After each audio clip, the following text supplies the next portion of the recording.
This one here ni 12 kgs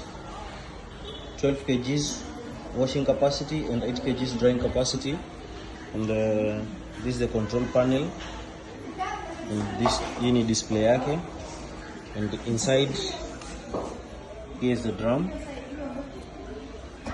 Inakuja na inlet pipe. You see it's the design, quite amazing. And after EV, it's on the energy consumption. It's more detailed. This is how it looks like in the front and on the back.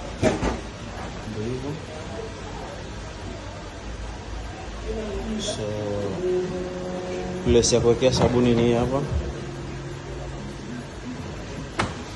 This is the 12 kgs.